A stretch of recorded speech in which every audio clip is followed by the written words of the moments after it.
ভাইটি ভণ্টিহঁত, আজি মই তোমালোকৰ আগত খুব সুন্দৰ নীতি শিক্ষা থকা সাধুকথা এটা ক'ম দেই।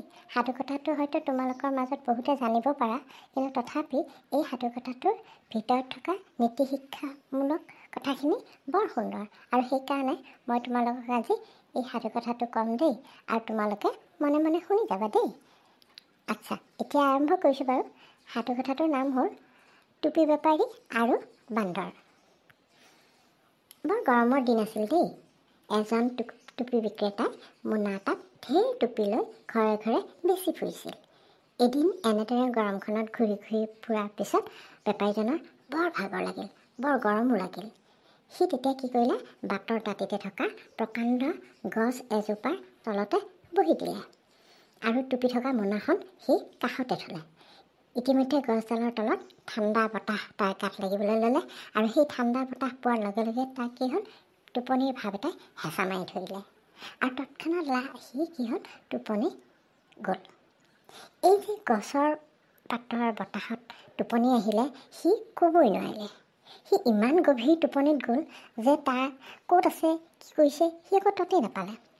আকৌ সেই গছডালৰ ওপৰত কিন্তু বহুতো বান্দৰ বহি আছিল। সিহঁতে টুপি বেপাৰীজনক আৰু তেওঁৰ টোপোলাটো দেখিলে।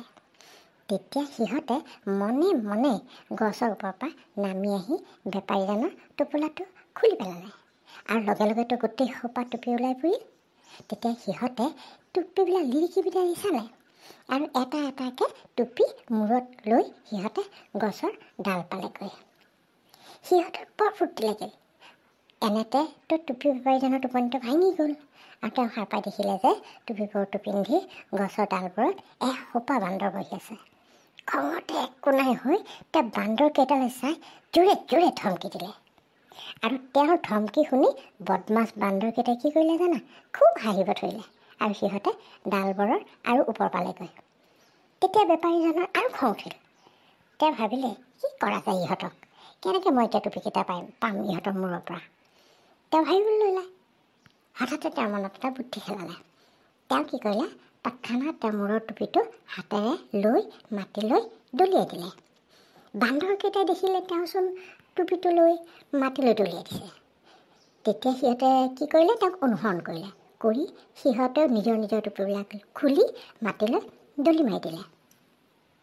টুপি বেপাৰী বুদ্ধিটোৱে কিন্তু বৰ কাম দিলে দেই। তাৰ পাছত বেপাৰীজনে তৎক্ষণাত টুপিসোপা মোনাত বান্ধি লৈ তাৰ পৰা আঁতৰি দূৰলৈ গুচি গ'ল। এতিয়া এই সাধুটোৰ পৰা আমি এটা ডাঙৰ নৈতিক শিক্ষা পালোঁ, আৰু সেই নৈতিক শিক্ষাটো কি জানানে? যিকোনো জটিল সমস্যা এটা সমাধান ক্ষেত্ৰত অস্ত্ৰতকৈ বুদ্ধিৰহে প্ৰয়োজন বেছি। কিয়নো টুপি বেপাৰীজনে যেতিয়া বান্দৰকেইটাক গালি পাৰিলে, তেতিয়া বান্দৰকেইটাই কি কৰিলে, আকৌ ওপৰলৈ গুচি গ'ল। এতিয়া সিহঁতে নানামে গছৰ পৰা। গতিকে তেওঁ যিটো বুদ্ধি উলিয়ালে যে মই মোৰ টুপিটো মাটিলৈ দলিয়াই দি চাওঁ, সিহঁতে ফ'ল'হে কৰে, সিহঁতে অনুসৰণ কৰে মোক। গতিকে তেওঁ কি কৰিলে, সেই বুদ্ধিটো কৰাৰ লগে লগে বান্দৰকেইটাই মুখৰ নিচিনাই কি কৰিলে, টুপিকেইটা খুলি মাটিলৈ দলিয়াই দিলে। গতিকে তেওঁৰ কামটো কিমান সহজ হৈ পৰিল। গতিকে যিকোনো জটিল সমস্যা এটা সমাধানৰ ক্ষেত্ৰত অস্ত্ৰতকৈ বুদ্ধিৰহে প্ৰয়োজন বেছি। বুজিলা?